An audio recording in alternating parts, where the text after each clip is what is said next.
Good afternoon.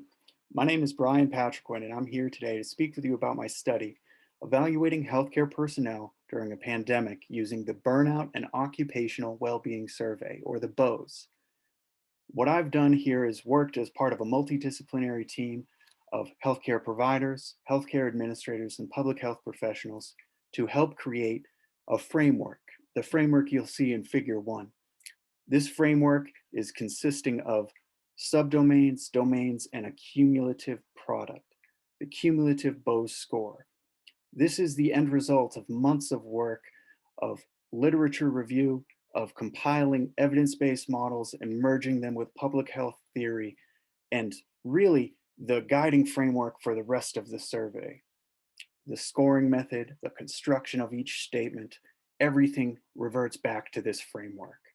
So workplace safety, locus of control, all of the 8 dimensions of wellness, as well as insecurity and social support, these are all factors that play into the overarching definition of how we're quantifying burnout, how the BOWS quantifies burnout.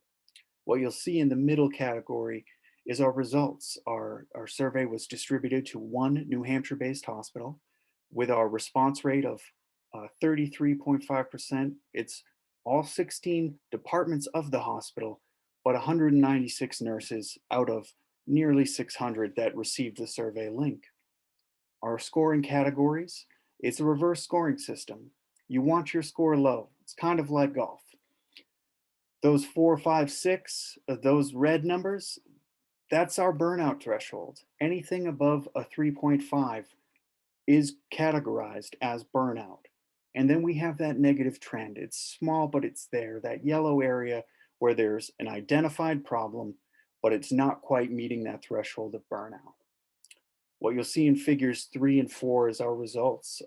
Figure 3 is our hospital-wide results, which identify 2 key areas, personal wellness and compassion fatigue, as being in that yellow, being in that negative trend.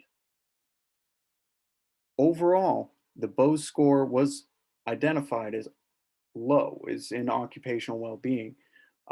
However, we know that there's a problem because there are some red numbers. In our department analyses, we see 3 departments scored higher than the hospital-wide average. The hospital-wide figures in figure 3 are represented by that blue line in figure 4 at the very bottom. The highest scoring department being the emergency department. And we have the intensive care unit. We also have med-surg, or the medical surgical unit.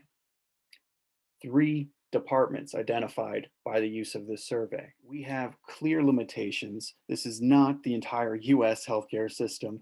This is not indicative of every hospital in the United States or in New Hampshire. This is one hospital in New Hampshire. This is an organizational assessment designed to help leadership identify which populations they could apply some type of targeted intervention to. Overall, there are mixed results. There were, however, 3 departments clearly identified. But in conclusion, healthcare organizations that devote time and resources to conduct an assessment like this are not only promoting the health of their employees, but they're promoting sustainability. Burnout is a detriment to any healthcare organization's bottom line financially and to their staff, their recruitment, and the next generation of healthcare workers. Burnout is a systemic issue that must be addressed as a public health problem. For acknowledgements, I would like to acknowledge the New Hampshire Occupational Health Surveillance Program, as well as the director, Carla Armenti, and our member of the research team, Kathleen Lawrence.